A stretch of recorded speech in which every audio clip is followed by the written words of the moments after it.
श्रेष्ठा ये भी जान लीजिए। जोरदार तालियों से स्वागत कीजिए श्रेष्ठा का। जिम्मेदारियों का बोझ परिवार पे पड़ा तो ऑटो रिक्शा ट्रेन को चलाने लगी बेटियां। साहस के साथ अंतरिक्ष तक भेद डाला, सुना वायुयान भी उड़ाने लगी बेटियां। और कितने उदाहरण ढूंढ के लाओ, हर एक क्षेत्र शक्ति आजमाने लगी बेटियां। वीर की शहादत पे अर्थी को कांधा देके आज शमशान तक जाने लगी बेटियां। आज शमशान तक जाने लगी बेटियां।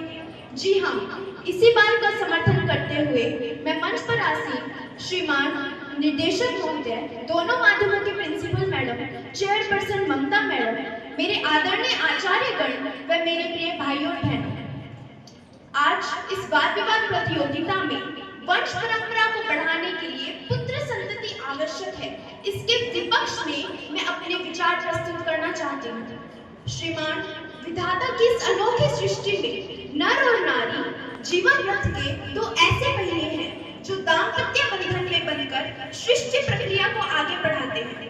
किंतु कई तकियानुसी सोचों का मानना है कि केवल पुत्र ही वंश परंपरा को आगे बढ़ाने में सहायक है। पुत्र को वृद्धावस्था का सहारा माना जाता है और पुत्री को उसके तो पालने पोसने, पढ़ने लिखने, शादी करने, उसे दहेज देने आदि आदि कार्यों को बेवजह का भार माना जाता है। ऐसी स्वार्थी सोच वाले लोग कन्या जन्म को नहीं चाहते। मैं ऐसे लोगों से कहना चाहूंगी कि फूलों से कोमल हृदय वाली होती है बेटियां, माँ बाप की एक आह पे रोती है बेटियां, भाई के प्रेम में खुद को बुला देती है अक्सर, फिर भी आज गर्भ में जान खोती है बेटियां, फिर भी आज गर्भ में जान खोती है बेटियां। मैं अपने विपक्षी वक्ताओं से कहना चाहूंगी कि ऐसे कौन से मत से आपने पुत्र को ही परिवार का सर्वोपरि व हर क्षेत्र का कर्ता धर्ता मान रखा है, जिससे आपके नेत्रों पर पुत्रियों की महिमा न पहचान लेने का पर्दा पड़ चुका है। अरे पुत्रियां तो धरोहर हैं। हमारी भारतीय संस्कृति में आदिकाल से ही पुत्रियों को समुचित महत्व देने की विशिष्ट व क्रमिक परंपरा रही है। हमारे इतिहास में आपको अनेक उदाहरण मिल जाएंगे जो पुत्रियों की महत्ता को संकेतित करते हैं, जैसे मां सीता, द्रौपदी, शकुंतला, गार्गी जैसी अनेक कन्याओं के अकल्पनीय उदाहरणों के कारण ही आज समाज में पुत्रियों की महत्ता, सुरक्षा, संरक्षा के प्रतिमान प्रत्यक्ष हैं।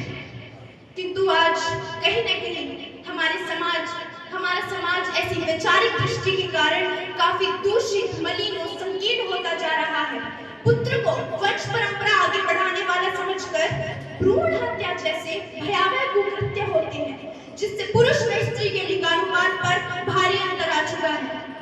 कई राज्यों में पुत्रों की अपेक्षा पुत्रियों की संख्या 15 से 25% तक कम है। मैं ऐसे पुत्र मोह में अंधे माता पिता से कहना चाहती हूँ कि यूं न कत्ल करो बेटी का, वरना बहुत पछताओगे। यदि बेटी न होगी दुनिया में तो बहू कहां से लाओगे। इतनी नफरत है बेटी से, दिल से उसको तार दिया, उसके पैदा होने से पहले ही तुमने उसको मार दिया। प्रभु के आगे तुम ही बताओ क्या मुंह दिखाओगे। यदि बेटी न होगी दुनिया में तो बहू कहां से लाओगे, तो बहू कहां से लाओगे। श्रोतागण, मैं अपनी वाणी का रुख मजबूत करते हुए आप सभी से कहना चाहती हूँ कि वर्तमान में बेटियों की स्थिति कहां से कहां पहुंच चुकी है, इस बात को बखूबी से जानते हुए हम वास्तविकता से मुंह नहीं मोड़ सकते। वर्तमान में हमारे देश की सर्वोच्च कमान जिनके हाथों में है, वह भी एक पुत्री है, हमारे देश की माननीय राष्ट्रपति श्रीमती द्रौपदी मुर्मू। घुड़सवारी में अर्जुन अवार्ड से सम्मानित होने वाली भारतीय मूल की पहली महिला दिव्य कृति, जो हर बेटी के लिए मिसाल बनी। हमारी राष्ट्रपति महोदया के सुरक्षा के लिए जो पदस्थ केंद्रीय रिजर्व पुलिस फोर्स यानी सीआरपीएफ की जो असिस्टेंट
खुद को हीन न समझो, चाहे हो कनिष्ठ या ज्येष्ठ, सबका करो सम्मान, बनो अपने माता पिता की श्रेष्ठ। धन्यवाद। जय हिंद, जय भारत।